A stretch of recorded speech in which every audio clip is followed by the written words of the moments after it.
Seja bem-vindo a esta série maravilhosa que Deus tem trazido para nós, um privilégio enorme. Você que tem participado desta série de estudos da Palavra de Deus, eu tenho certeza absoluta que a sua vida não tem sido a mesma. Porque a nossa proposta aqui, às quartas-feiras, não é uma palavra devocional, uma palavra de encorajamento, mas é uma palavra de transformação. Há momento para tudo. Quarta-feira o momento é este. É o momento de mergulhar você um pouquinho mais profundamente na palavra. O tempo não é longo e não é necessário também ser longo. É importante você procurar anotar sempre, como eu tenho insistido, né? Porque sempre quando você anota, você retém muito mais do que quando você só ouve. Então eu quero fazer uma revisão rápida aqui do que nós falamos, que a semana passada nós demos uma pausa, quando nós assistimos juntos aqui a ministração do pastor Ed Liu, falando sobre uma vida cheia do Espírito Santo, baseado em 2 Coríntios 5, 16 e 17, onde diz que aquele que está em Cristo é uma nova criatura, e ele foi muito feliz na aplicação dele, falando sobre como é que funciona uma nova criatura. Mas na quarta retrasada nós falamos desse tema aí, torne-se um estudioso dos milagres. E aí nós nós dividimos em dois esse tema, e nós trabalhamos a questão das dois tipos de tempestades que acontecem na nossa vida. E a pergunta que começamos era: de onde veio a sua tempestade? De onde veio? E depois nós vimos que existem dois tipos de tempestades. Uma enviada pelo diabo, que tem como objetivo nos convidar a usar a revelação que já temos. Deus permite isto, que o diabo nos afronte, que o diabo nos incomode, para você exercer autoridade sobre ele, com base naquilo que você já sabe.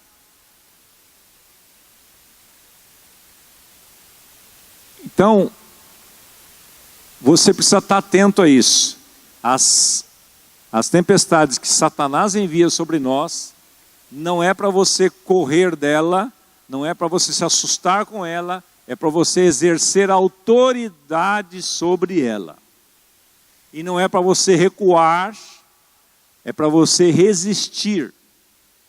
E a palavra de Deus diz: resisti ao diabo e ele fugirá de vós. Você não vai encontrar nunca na Bíblia Deus falando para você fugir do diabo. Esse negócio dito popular aí, né? Ele foge do diabo, como é que é? Foge da cruz. Como é que é mesmo? A gente foge como o diabo foge da cruz, né? Então, o diabo foge da cruz, não a cruz do diabo e nem o cristão de Satanás. Então, ele nos deu autoridade. Lucas 10, 19 diz que eis que vos deis poder e autoridade para pisar serpentes e escorpiões e toda a força do inimigo, e nada vos fará dano algum. Então, há tempestades, como aconteceu lá no barco, que foi provocada por Satanás, por isso que Jesus repreendeu o vento e acalmou o mar, e tudo se fez calmo e se fez bonança, como diz as escrituras mais antigas. E a outro tipo de tempestade é aquela enviada por Deus, que tem como objetivo nos mostrar que estamos indo na direção errada. Então preste atenção, não confunda as tribulações e as tempestades. Algumas vêm porque você fez uma escolha errada e Deus permite uma circunstância para você parar. Como eu preguei aqui domingo. Porque muitas vezes você está no caminho certo e as coisas dão erradas. Mas se você continua, persevera, elas vão, no final vai se ajustar. Mas tem hora que você está no caminho errado e dá errado. Aí você tem que parar tudo e retroceder mesmo. Como eu dizia aqui domingo, né? Melhor um fim horroroso do que um horror sem fim. Então, e você precisa discernir. E aí o Espírito Santo vai te ajudar. Se a tempestade que você está passando foi enviada por Deus ou por Satanás. E aí, continuando, deu uma parada aí, não sei porquê. Liguei de novo. Travou ali.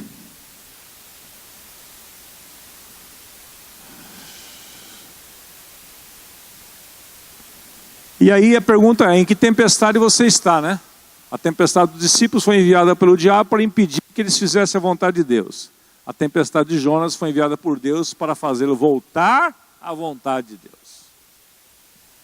Portanto, a chave que ficou do tema passado é essa: armazene poder e fé.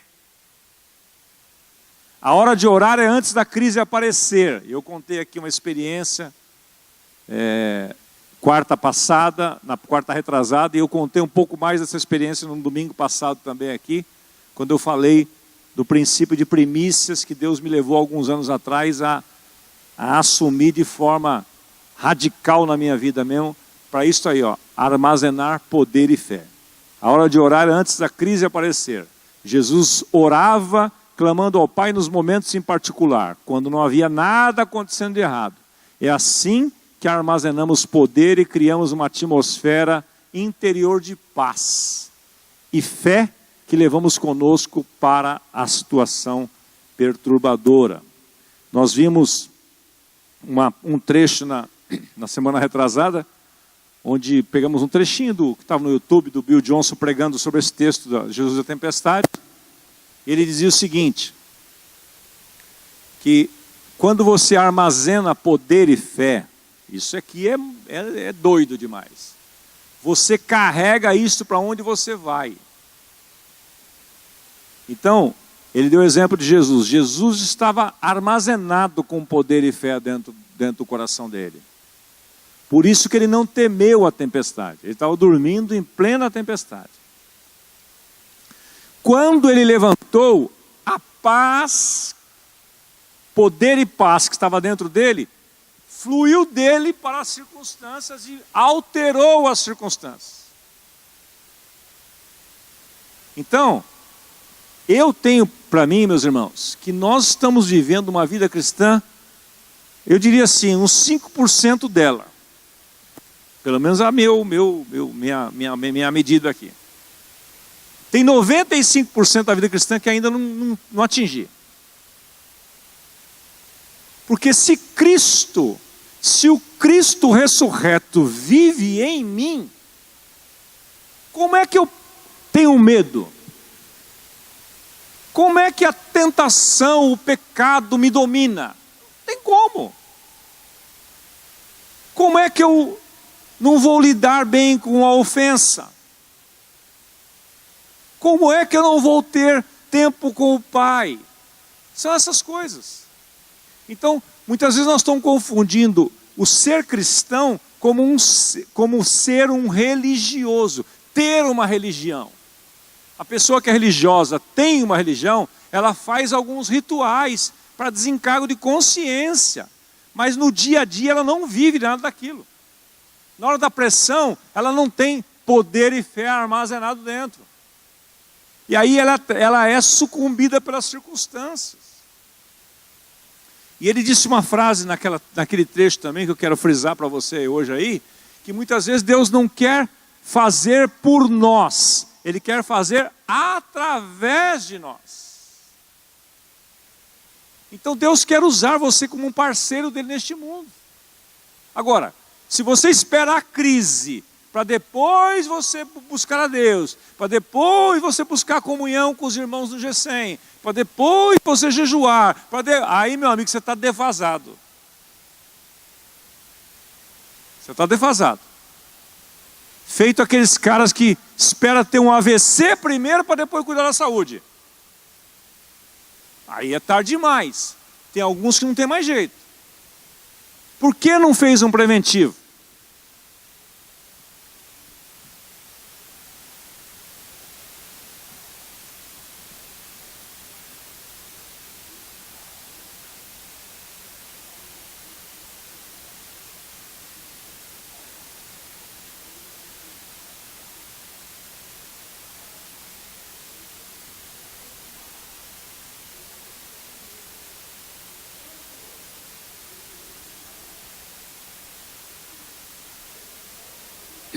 Já estava lá.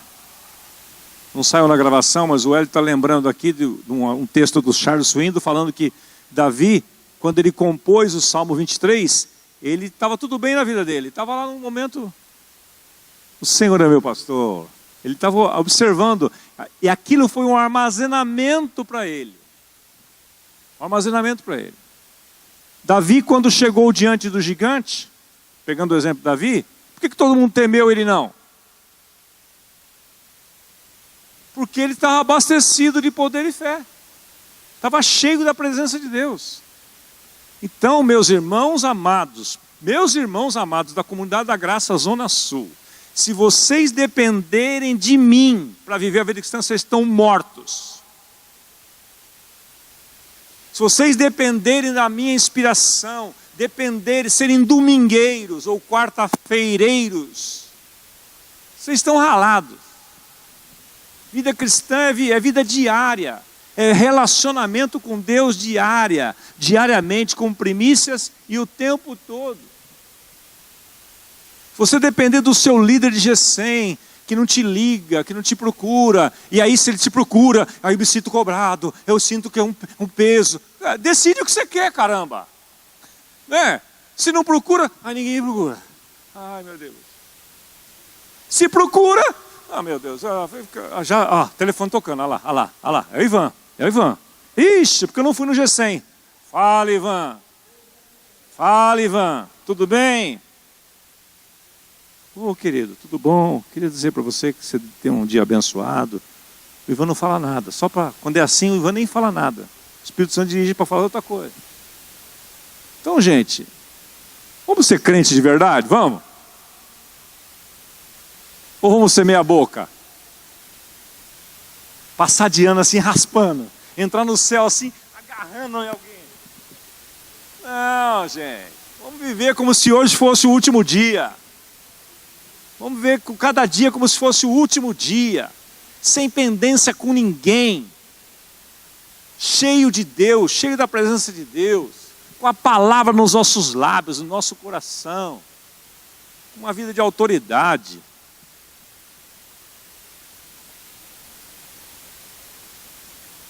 Uma hora eu quero explorar isso aqui. Eu estou estudando esse assunto aqui. Eu vou dar 3 palavras para você. Essa tem sido a minha oração. Senhor, eu estava falando com um amigo meu hoje, aqui à tarde, no telefone, falando para ele, disse que eu estou orando aí, estudando. Não vou falar hoje porque eu quero ter mais segurança nisso. É um processo que eu descobri que existe um processo de renovação da mente. Não acontece assim, você dorme, acorda renovado. Não, tem um processo. A primeira palavra é conhecimento, que leva à revelação, que leva a uma experiência. Que Deus nos ajude nesse tempo aqui a alcançarmos isso. E hoje nós vamos entrar nesse tema, livres da culpa e perdoados. Porque eu tenho para mim uma coisa. A nossa falta de autoridade e poder na vida é porque você acha que você está devendo para alguém. Você acha que a sua vida não está em dia. Então você não se mete. Aparece uma necessidade e você não se apresenta.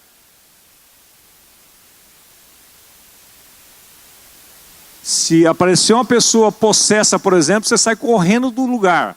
Você tem medo que o diabo vai sair dela e entrar em você. De tão ruim que está a sua vida.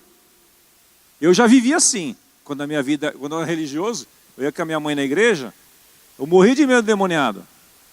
Sabe por quê? Porque minha mãe falou assim, uma vez, se você não quer saber das coisas, não pergunte. Eu perguntei para ela assim, mãe, se o demônio estiver naquela pessoa, sair dela, ele pode entrar em mim? Ela falou assim, a sua vida está em dia com Deus, filho? Falei, tá não, mãe. Falei, então pode. Ferrou. Aí, pintava endemoniado e eu vazava. Não tinha autoridade. Não tinha autoridade. Então eu tenho para mim o seguinte. Por trás desse... Preste muita atenção. Talvez eu dê um resumo para você disso aí, que está na minha cabeça, eu dei agora para você. Talvez você e eu, me incluindo, não temos ainda essa autoridade que a Bíblia diz que nós já temos, porque nós vivemos debaixo de culpa, de acusação do diabo e de condenação. Mas Osmar, eu sei que Jesus Cristo me perdoou. Ok, você tem o conhecimento. Mas falta a revelação. E falta a experiência. Então aí, quando alguém pede para você falar no G100, falar aqui, dar um testemunho, aparece uma palavra assim, que você se esconde atrás dela. Você fala assim, Saquiel, eu sou muito tímido. Muitas vezes não é timidez. Muitas vezes é... A hora que você pensa, eu vou falar, o diabo assim, você vai falar o quê? Eu vou testemunhar domingo. Você já viu quantas vezes você já ensaiou de testemunhar e não se prontificou? Vamos pegar esse detalhe. Acontece um milagre na sua semana maravilhoso. Você fala, meu, eu preciso testemunhar isso. Aí você chega no domingo, passa 2, 3 dias, acontece um probleminha com a sua mãe, com o seu pai, com o seu marido, com o motorista do Uber, sei lá, alguma coisa. Ao que você fala assim, eu vou testemunhar, vou glorificar o nome de Deus. O diabo fala assim, mas você vai falar, você acabou de brigar com o Bruno, o que você vai falar? Foi áspera com ele. Aí você vai, é verdade, Senhor, eu não sou ninguém. Senhor, tenha misericórdia, eu sou um fracasso. Aí você começa a confessar os seus fracassos. Aí te rouba a autoridade. E hoje eu vou desfazer isso na sua mente, em nome de Jesus, pelo poder da palavra. Vamos lá. Que uma coisa, outra coisa, quando diria o filósofo. Olha lá. Então o que é que nós vimos até aqui? O que é que nós vimos até aqui? Vimos que o objetivo de nossas vidas é alcançar um lugar de intimidade para fazer a vontade de Deus na terra. Assim como ele é feito no céu. Quando se alcança um lugar de intimidade com Deus, você tem missão na terra. Você vive para isto. Você não vive para outra coisa. Observamos que a nossa mente, outra coisa que vimos, né, é uma guardiã da esfera dos milagres e precisa ser renovada se quisermos enxergar a realidade a partir da perspectiva de Deus. Tudo passa pela nossa mente. Se a sua mente não é renovada, você não verá as coisas pela perspectiva de Deus. Você vai ver pela perspectiva humana. E aí 1 Coríntios capítulo 2, versículo 14, diz que o homem natural não entende as coisas do Espírito de Deus porque lhe parece loucura. Mas o homem espiritual entende todas as coisas. Quem é este homem espiritual? É a pessoa que teve a sua mente transformada, a mente renovada. Como pregou o Ed Liu, que nós passamos aqui, muitos G100s viram o texto. Porque você é uma nova criatura, Cristo vive em você, você não vê nem Deus, nem a si mesmo e nem os outros com os seus olhos. Você vê com os olhos de Deus. Aí você vê com a perspectiva de Deus e consegue enxergar a realidade a partir dessa perspectiva. Nós vimos como a revelação deve ser colocada em ação. Olha aí, grava essas 3 palavras. Fala comigo, por favor. Conhecimento, não está lá, não olha para lá. Conhecimento, revelação e experiência. Vamos lá? Conhecimento, revelação e experiência. Tá tudo. Essa é a espinha dorsal desse tema todo. Obstáculos comuns que nos impedem a viver uma vida sobrenatural e renovar nossas mentes. Vou ler uma história para vocês aqui, que quem leu o capítulo, que tem gente séria aqui que leu o capítulo antes de nós chegarmos aqui. É uma maravilha. É uma bênção. Olha aqui.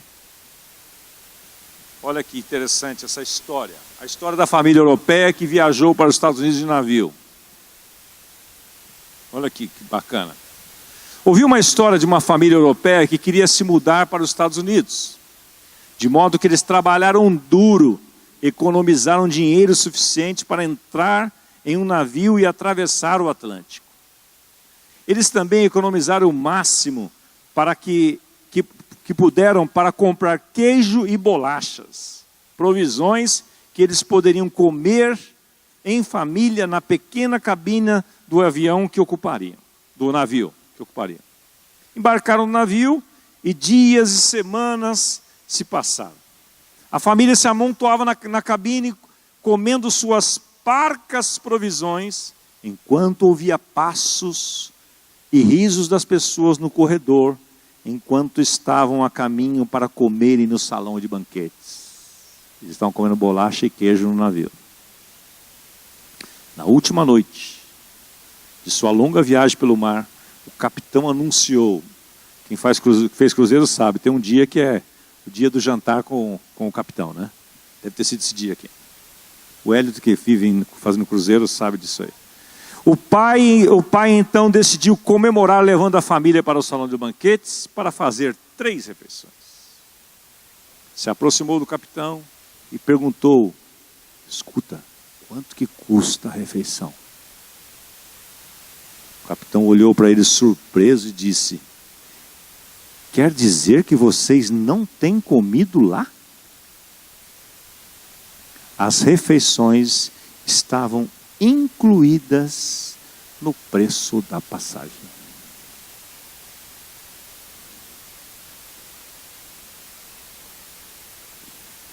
Tem muita coisa que está incluído na morte e ressurreição, na obra da cruz, no milagre da redenção, e nós não temos conhecimento. Primeiro nível de ignorância. Não temos conhecimento. Jesus diz, Mateus 22, 29, errais não conhecendo as Escrituras nem o poder de Deus. Então você não tem conhecimento. Oséias 4,6 diz, o meu povo está sendo destruído porque lhe falta o conhecimento. Segunda coisa, eu tenho conhecimento já, mas não tem revelação. É um segundo nível. E o terceiro é a experiência. Então muitos cristãos comem queijo com bolachas em termos espirituais, quando a nossa passagem já foi paga por um banquete completo, com all inclusive. Tudo incluso. Tudo incluído. Quando nós fizemos um cruzeiro uma vez, uma galera da comunidade, o pastor Carlos Alberto que dirigiu essa façanha, uma beleza, um tempo muito agradável. Primeiro, acho que segundo dia que eu estava entrando no restaurante do navio, era tudo, nós não éramos ignorantes, era tudo, sabia que era all inclusive. Muito bem. Estou entrando no restaurante do navio, trombei numa cartela de fichas assim, Odair, que eu comprei, você só comprava a parte o refrigerante e água, né? Aquela cartela de fichas era de vinhos. Aí eu fui obrigado, eu não tinha como devolver, não achei, não sabia o dono, fui obrigado a usufruir. Então eu chegava na hora de jantar assim, mas era só à noite, eu falava assim, hoje o vinho é por minha conta. Aí pegava a garrafa de vinho, não dava para nada, né? Dava uma galera dos 20. Mas até isso estava, no meu caso estava incluído, mas eu reparti com todo mundo. Então, gente, muitas vezes nós estamos assim, com uma herança maravilhosa, um testamento fantástico, escrito aqui. Hoje a ministra estava me mostrando um vídeo, quando eu estava vindo para cá, de um missionário,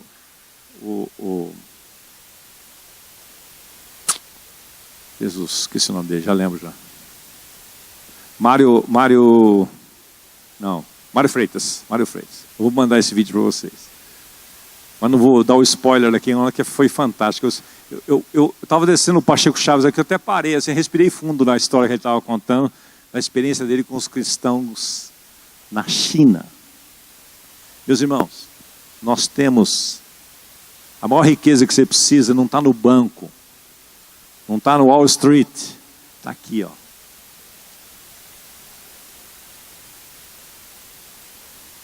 Falta conhecimento, aí você não tem revelação e não experimenta. E aqui não quer dizer não quer dizer estudo, porque tem muita gente simples que não tem estudo, né, Keiko? Muita gente simples que não tem faculdade, não tem nem segundo grau, só que a vida deles é sobrenatural, porque eles têm o conhecimento necessário, a revelação necessária e se lançam para ter E aí Deus faz. E nós temos muito conhecimento, não temos mais aonde pôr. Mas não temos revelação e não experimentamos. E aí ficamos nessa vidinha. Condenação versus perdão. Apesar de, olha aqui, vou devagar aqui, ó. Apesar de perdoados, muitos vivem debaixo de culpa constante. Por quê? Porque acham que isso vai mantê-los mais humildes. Você não pode dizer que você tem. Você não pode dizer que você é, senão você é arrogante. Você diz, não sou. Teve alguém mais humilde que Jesus? Não, eu sou manso e humilde de coração. Aprendei de mim que sou manso e humilde. Porque a humildade verdadeira é você saber quem você é. Alguém é capaz de me ajudar aqui? Minha memória está fraca hoje. Algumas vezes que Jesus disse assim, eu sou, e algumas coisas que ele falou que ele era. Alguém pode me ajudar? Eu sou, vamos lá, o eu sou de Jesus. Eu sou a luz do mundo. Eu sou o pão da vida. Mas pera, imagine os religiosos ouvindo aquilo. Não, a gente ouve hoje coisas da Bíblia, depois que passou tudo, que naquela época, imagine Jesus vivendo hoje aqui. Imagine se eu chego aqui hoje, eu sou Jesus e falo assim, então, gente, fiquem tranquilos. Eu sou a luz do mundo. Vocês vão falar que esse cara está louco? Um cara pegou a cadeira e ataca em mim, assim como os caras faziam no templo. Abria, exatamente, você lembrou bem, quando ele chegou na sinagoga, abriu o livro de Isaías, hoje se cumpriu essa palavra. O Espírito do Senhor Jeová está sobre mim, porque o Senhor me ungiu para declarar a liberdade aos cativos, a abertura dos prisões aos presos, declarar o ano aceitável do Senhor a consolar todos que choram. Fechou o livro assim, então cumpriu essa palavra hoje. Os caras, ele teve que sair vazado de lá. Nós tivemos nessa sinagoga lá em Cafarnaum, ele teve que ir para o monte da precipitação, que os caras queriam jogar ele monte abaixo. Hoje para nós é tudo lindo. Mas a humildade de Jesus fazia ele assumir aquilo que o Pai havia feito na vida dele, quem ele era. Eu sou a luz do mundo, eu sou o pão da vida. O que mais que ele disse que eu sou, Bárbara? Eu sou o caminho, eu sou a verdade, eu sou a vida. Eu sou o bom pastor.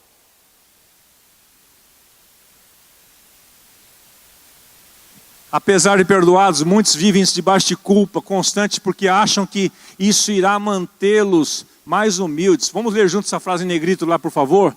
Viver sob a condenação de ontem não nos torna mais humildes. Errou ontem. Reconheça o erro, toma... Eu vou falar uma heresia para você aqui. Você vai ter que procurar na Bíblia para achar que eu estou certo ou errado agora. Eu gosto de provocar assim. Você sabia que no Novo Testamento não tem nenhum versículo que diz assim, peça perdão a Deus. Peça perdão a Deus, porque no Novo Testamento, a partir do momento que Jesus morreu e ressuscitou, todos os seus pecados estão perdoados. Então, como é que você pede uma coisa que já é sua? É muita incredulidade, não é não? Então como é que faz quando eu erro? Você se apropria do perdão. Porque você já foi perdoado. Você confessa, Senhor, eu errei.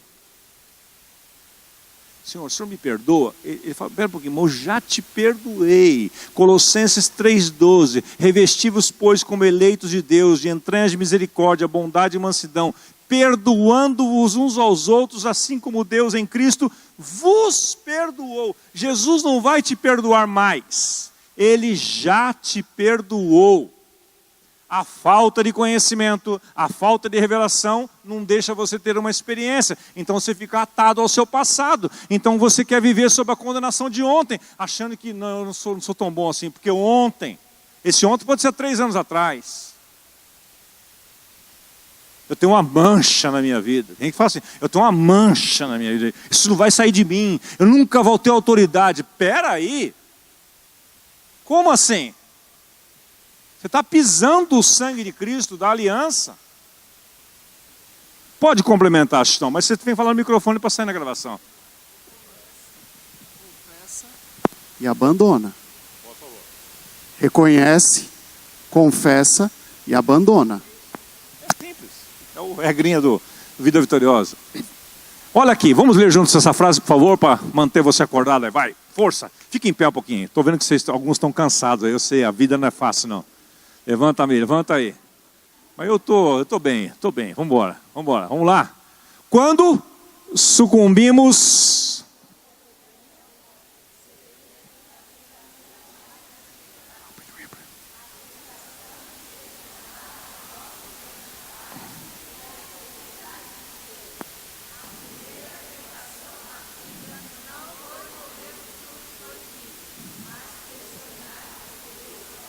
Converse um pouquinho com a pessoa do seu lado. Pergunta para você, entendeu o que está na frase? Vamos ler de novo. Você entendeu? Porque é simples, mas é profundo. Vamos lá, lê de novo lá. Ó. Quando sucumbimos à culpa e à vergonha, cedemos à tentação mais antiga da Bíblia. Qual que é a tentação mais antiga da Bíblia? A tentação de questionar a nossa identidade. Quem eu sou e a identidade de Deus. Tudo é uma questão de questionamento. De quem eu sou e de quem Deus é. A primeira tentação da Bíblia não foi comer do fruto proibido, mas questionar o que Deus falara. Comente um pouquinho com a pessoa do seu lado. Em pé aí, para você manter acordado. Em pé. Firme aí, não senta não. Comenta um pouquinho aí. O que você entendeu disso? Você concorda com isso?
Pode sentar.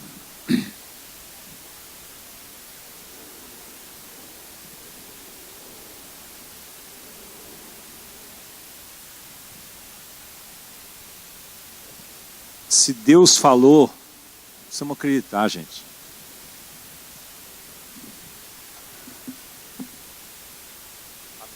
A primeira tentação da Bíblia não foi comer o fruto, não. Foi questionar o que Deus disse.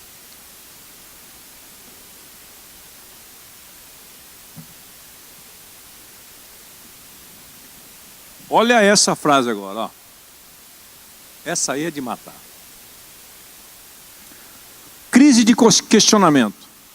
Provavelmente, 95% ou mais, tem um errinho ali, de todo o aconselhamento que as igrejas realizam é simplesmente para ajudar as pessoas a quê? Leia lá por mim. Pararem de questionar o que Deus disse e pararem de questionar quem nós somos.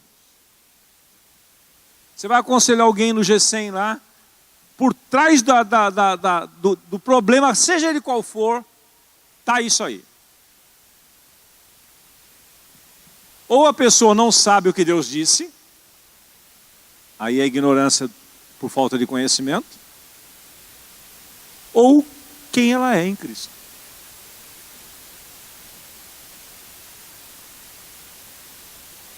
Vou dar um exemplo, para ficar claro para vocês. Vai aconselhar um casal, é sempre a mulher que vem, né, reclamar do marido. As mulheres são terríveis. Aí, ela vem assim, então, sabe o que é? Meu marido errou, ele é grosseiro, estou com raiva dele, não quero perdoá-lo. Então, ela está questionando o que Deus disse. Aí você pergunta para ela assim, então, o que a palavra de Deus diz sobre essa questão do perdão? Você deve perdoá-lo ou deve matá-lo? Não, perdoá-lo. Então, vamos eliminar isso aqui, você deve perdoar. Então, você já sabe que você tem que perdoá-lo. Ah, mas não consigo. Aí é a segunda. Sabe por que você não consegue? Porque você não sabe, não tem conhecimento, ou se tem conhecimento, não tem revelação ainda, e não tem experiência de quem você é em Cristo. Porque quando você tem conhecimento do que Deus ordenou, e de quem você é em Cristo, não haverá impossíveis para você, nem perdoar o seu ofensor. Você vai perdoar, você vai amar, você vai andar a segunda milha. Então, a maioria, 95% dos aconselhamentos estão parados aí nessa, enroscam aí. Você foi comprado. Vamos ler junto a primeira frase ali, por favor, que ela é curta, mas ela é poderosa. Deus nunca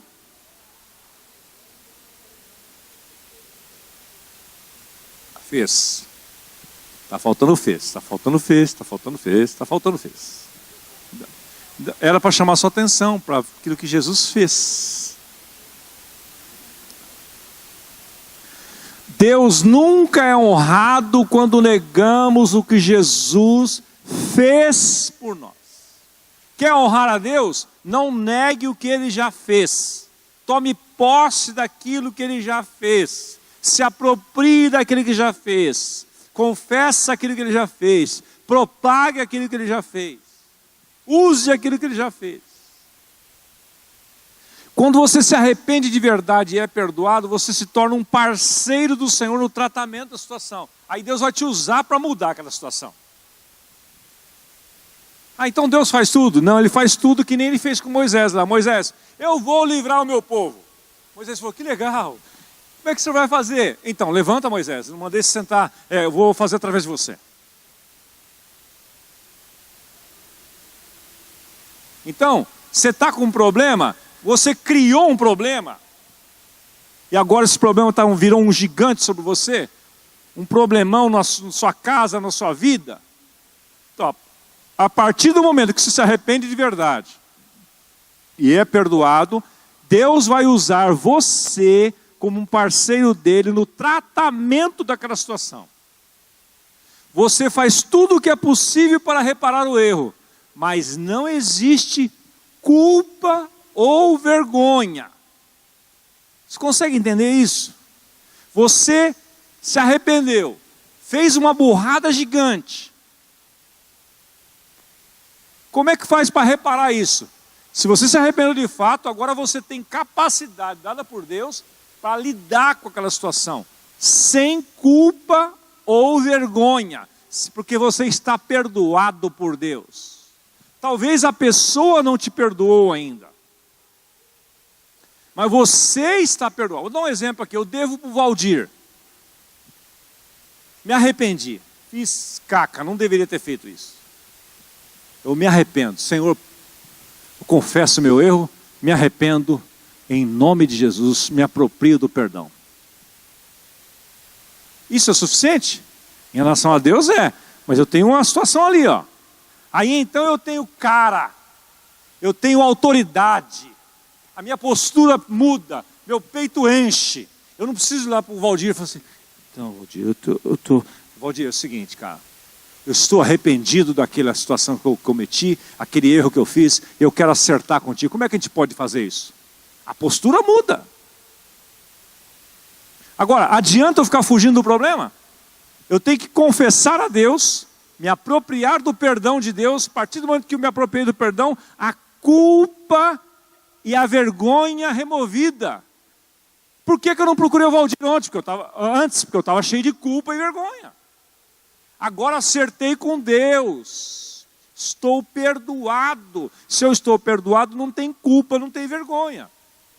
Aí então eu vou lá e me torno um parceiro de Deus para resolver aquilo. Abra lá comigo Romanos capítulo 6, versículo de 1 a 11. Olha lá que tremendo esse texto, dentro desse contexto.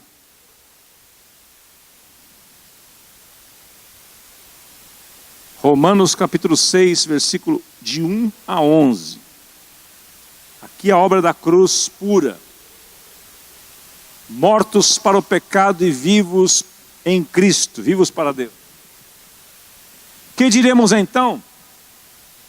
Continuaremos pecando para que a graça aumente? Então se for assim, estou perdoado então, porque tem gente que gosta de distorcer a Bíblia para seus próprios condenação lá na frente, né?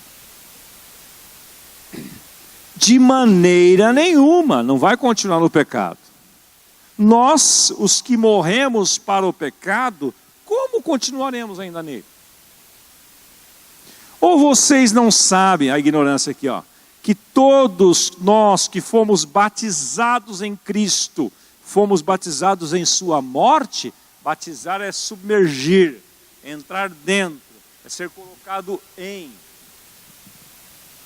Portanto, fomos sepultados com ele na morte por meio do batismo, a fim de que, assim como Cristo foi ressuscitado dos mortos, mediante a glória do Pai, também nós vivamos uma vida nova.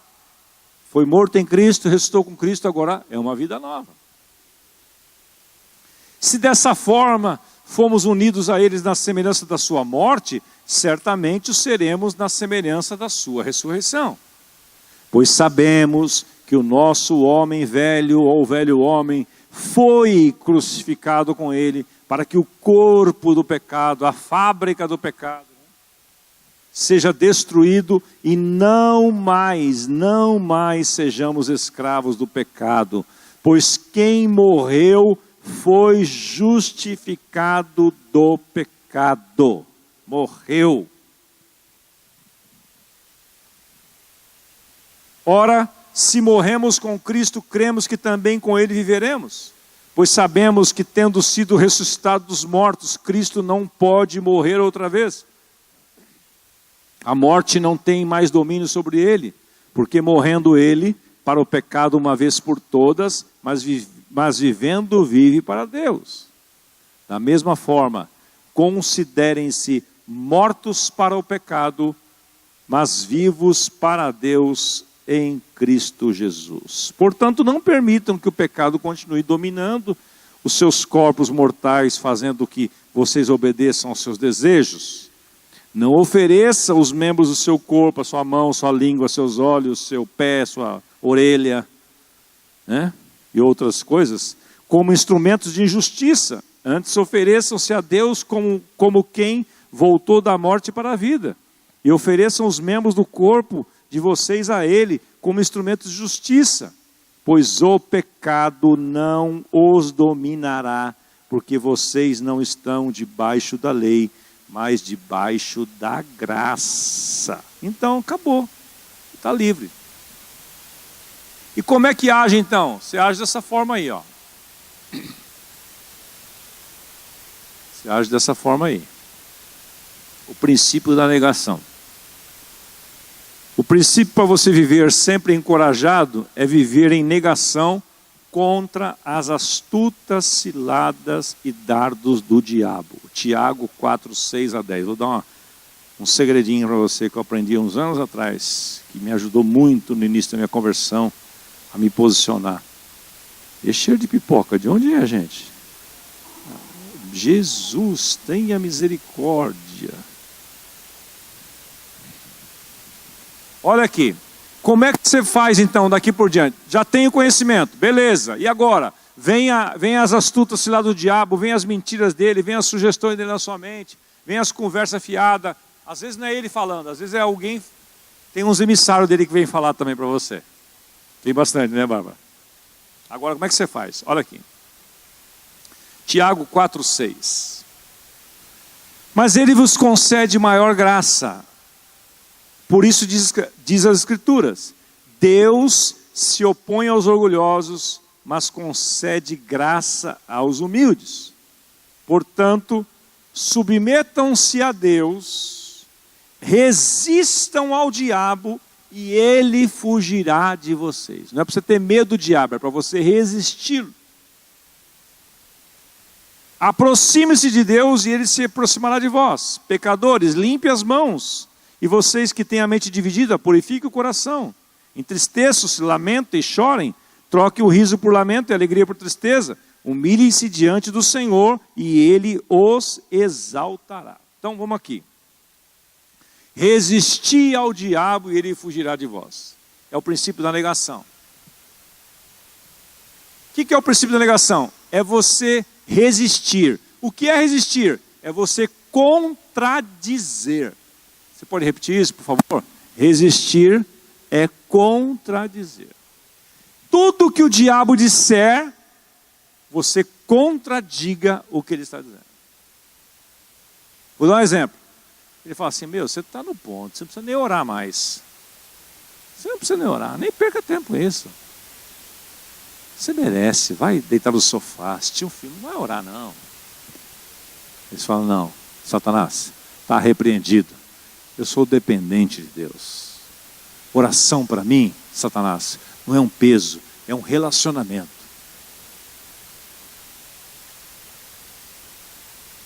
Aí ele faz como fez com Jesus, ele muda a estratégia. Sabe o que é?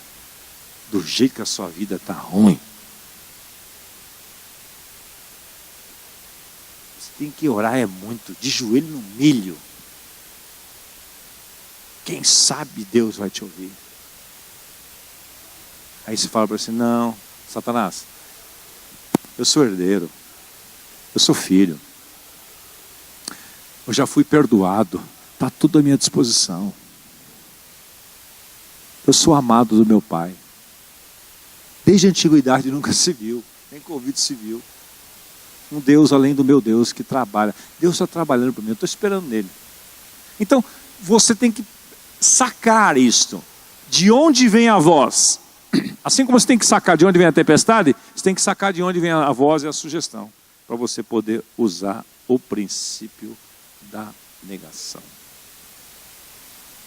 E acabou.